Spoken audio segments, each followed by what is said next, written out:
Que vous allez bien, que tout se passe bien de votre côté.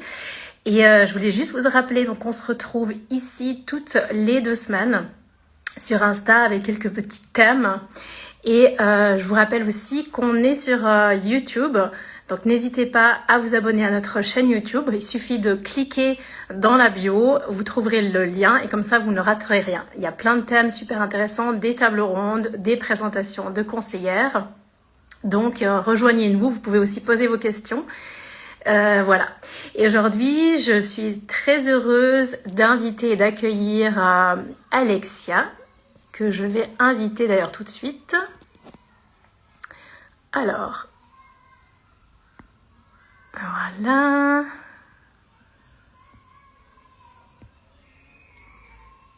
Un petit instant. Alors. Alexia, j'essaie de t'inviter, je n'y arrive pas. Alors, qu'est-ce qui se passe? Ok.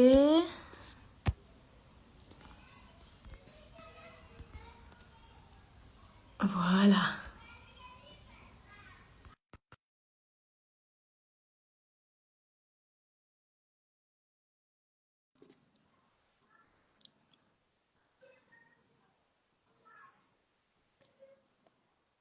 Alors, super, ça Ça marche. y est. Top. Coucou. Oui, Salut donc, Myriam.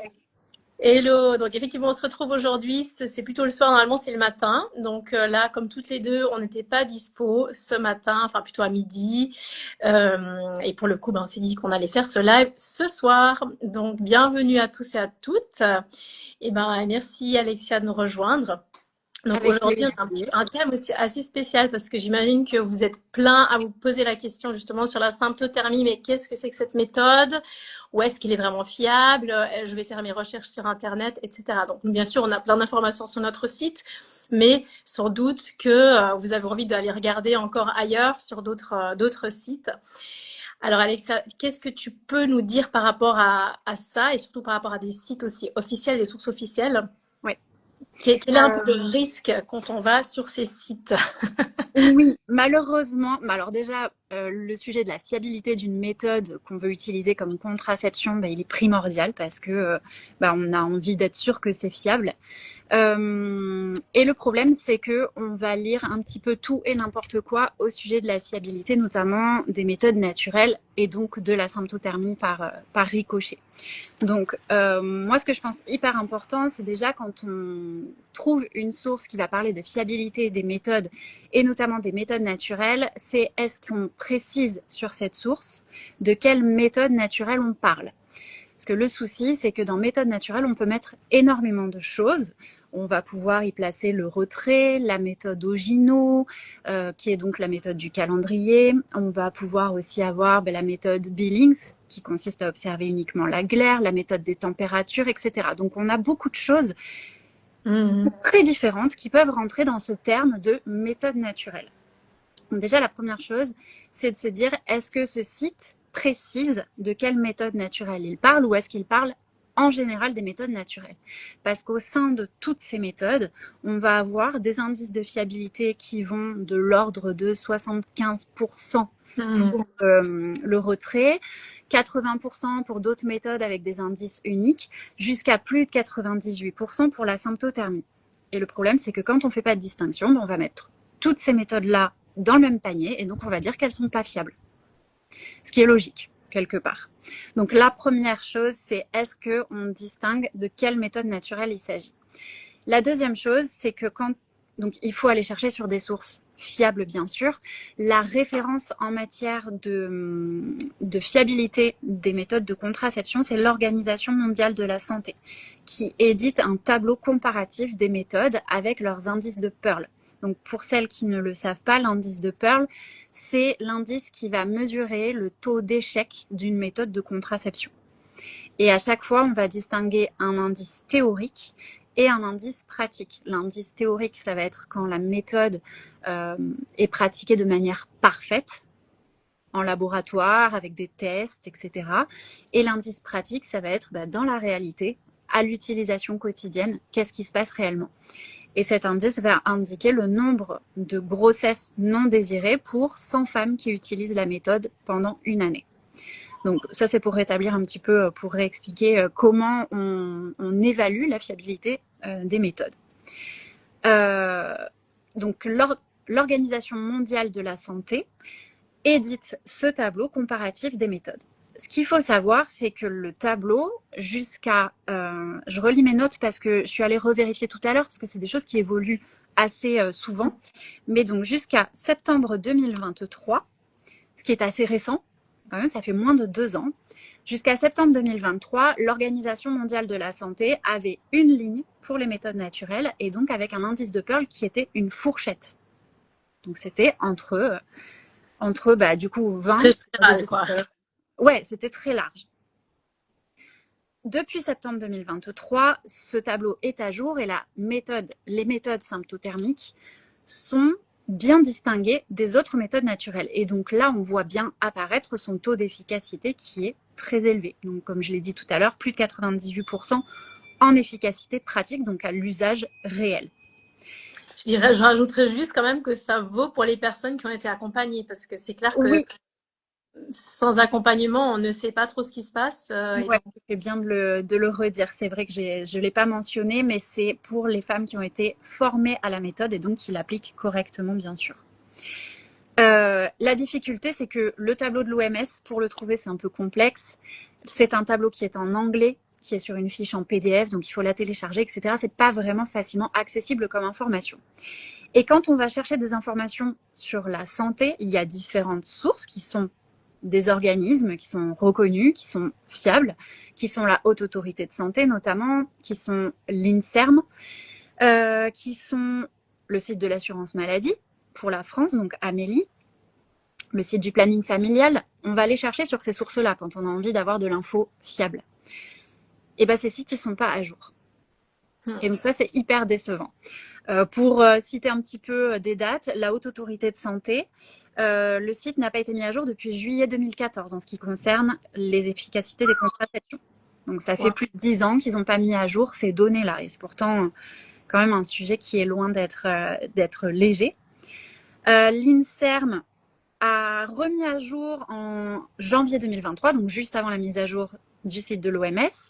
Ils ne citent même pas la symptothermie dans leur article. Amélie, le site de l'assurance maladie française. Je suis allée voir tout à l'heure, j'ai eu un petit sursaut d'espoir parce qu'ils ont mis un article en janvier 2025. Mais sauf que leurs données, elles citent toujours l'OMS de 2011. Ok. Donc ça encore des statistiques qui datent de plus de 10 ans. Le planning familial ne parle même pas de symptothermie. Voilà. Ouais. Donc, il y a en fait une grosse lacune en termes de statistiques. Et heureusement, et ça franchement, on peut remercier le ministère de la Santé français. Alors, je connais pas les sources pour ce qui est de la Suisse ou d'autres pays francophones. Et s'il y a des personnes qui peuvent partager peut-être les infos, on est preneuse.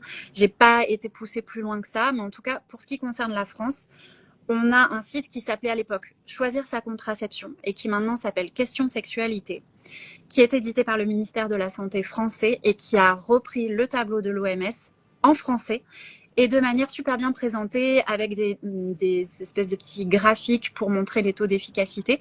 Donc c'est assez bien fait et je pense que ça, c'est vraiment la référence. Ah, super. Voilà. Je trouvais que c'était important de le préciser parce qu'on peut être un petit peu perdu quand il s'agit d'aller se renseigner sur ces sources-là. Oui, et surtout quand justement tu te dis que tu vas sur un site qui est censé être fiable, véhiculer une information quand même actuelle, et du coup non, en fait ça reste des données qui datent quoi, de plus de 10 ans, c'est quand même incroyable. C'est ça. Ouais, ben écoute, merci beaucoup. Moi, je serais aussi intéressée. J'ai pas non plus creusé la question du côté suisse ou belge, vu on est là forcément dans la communauté francophone ou encore ailleurs, bien sûr, dans d'autres pays francophones. Ce sera hyper intéressant de savoir quelle est l'information. Mais en tout cas, quand on cherche, on trouve. Mais oui, mais il faut s'armer de patience et puis voilà, il faut cliquer sur des liens qui ramènent à d'autres choses. C'est quand même aberrant ils ont mis à jour quand même Amélie a mis à jour son site en janvier 2025, mais ils n'ont pas changé leur source. Et quand on clique, par contre, sur le lien, ça renvoie bien vers le tableau de l'OMS qui, lui, est à jour. Mais eux, dans le texte, ils n'ont pas été plus loin que ça. Donc c'est un peu décevant. On perd pas espoir parce que voilà, on travaille à ce que ces infos-là soient connues et diffusées. Mais bon, on n'est pas encore aidé. Oui, et moi c'est pour ça, je pense que c'est encore difficile pour de nombreuses personnes de découvrir la méthode et parce que déjà, soit on n'en a pas parlé, même leur médecin, leur gynécologue ne leur ont pas parlé. Et ensuite, après, celles qui font leurs recherches, ben, c'est vraiment un travail des fois, voilà, elles font des recherches sur Internet, etc. Mais là aussi, il y a un peu à boire et à manger, justement, et de trouver les bonnes infos, bon endroit, c'est pas toujours simple. Ouais, tout à fait. Donc, en tout cas, merci beaucoup. Et je pense que ce serait peut-être bien qu'on rajoute le lien carrément Oui. sous la vidéo, peut-être. Comme ça, vous aurez vraiment le tableau, enfin tout en français. Ce serait peut-être plus simple. Du coup, le site, c'est question sexualité, question, c'est au pluriel, et sexualité au singulier.fr. D'accord. Donc là, vous trouvez toutes les infos avec le tableau donc de l'OMS, mais tout est en français. Oui. Super. Bah, très bien, c'est parfait. Comme Voilà. ça donne au moins une petite tac, un indice clair, parce que c'est clair que ce côté de la fiabilité, ça reste toujours délicat. Ouais, pour plein de soucis, comme tu l'as évoqué, parce que simplement, soit c'est pas mentionné clairement, c'est assimilé à d'autres méthodes naturelles qui ne sont pas pour le coup fiables. Mm. Donc, il faut vraiment faire le tri. Et je crois que même à l'heure actuelle, il y a encore des gens qui, quand on dit symptothermie, qui pensent que c'est la méthode de la température ou du Oui. calendrier. Donc, on l'a vu, on avait sorti un article dans le journal suisse 24 heures, on a vu qu'il y avait des réactions, c'était ça. Alors qu'on a, dans l'article, il y a même un médecin gynécologue qui s'est prononcé pour la symptothermie, c'était très bien expliqué de quoi il s'agissait. Mais donc, on voit quand même qu'il faut un petit peu combattre ces idées reçues, quoi. Oui, et puis éduquer, apprendre à aller chercher la bonne info au bon endroit, à se méfier. Il y a beaucoup de choses sur Internet, c'est un outil fantastique, mais il y a beaucoup de choses qui sont pas à jour et il y a beaucoup de bêtises qui circulent aussi. Donc, savoir où aller chercher l'info et comment être sûr qu'elle soit fiable. Absolument. Et de toute façon, si vous avez des questions concernant la sympto, n'hésitez pas, hein, on est aussi là pour justement pour vous répondre, pour vous aiguiller. Enfin, même si là vous avez le site, mais si vous avez en général d'autres questions sur la méthode pour savoir si bah, elle est adaptée à votre situation ou autre, n'hésitez pas. Il vous suffit de cliquer dans le lien en bio. Vous pouvez réserver un appel gratuit avec une conseillère pour faire connaissance, pour parler un petit peu de votre situation. Et voilà, et on a bien sûr plein de vidéos, informatives, etc. Donc si vous nous suivez déjà, vous avez déjà une petite idée. Et comme je le disais au début, vous pouvez nous suivre aussi sur YouTube. On propose des tables rondes. Donc sur des sujets qui ont attrait à la symptothermie, mais bien sûr c'est large, donc ça peut être très très intéressant. Voilà, donc en tout cas, Alexia, moi, je te remercie beaucoup pour cette info précieuse. Et puis, je te souhaite et je vous souhaite un excellent week-end. Oui, bon week-end à tous et toutes. Merci. Et puis, on se retrouve sauf erreur. J'oublie un peu toujours. Ici, on est toutes les 2 semaines. Mais ce mois-ci, justement, on sera encore sur YouTube. Donc, n'hésitez pas à aller jeter un coup d'œil pour ne rien rater. Je te remercie, Alexia. Très, Merci. très bonne soirée. Et puis, ben, à bientôt. Bon week-end, à très bientôt. Au revoir.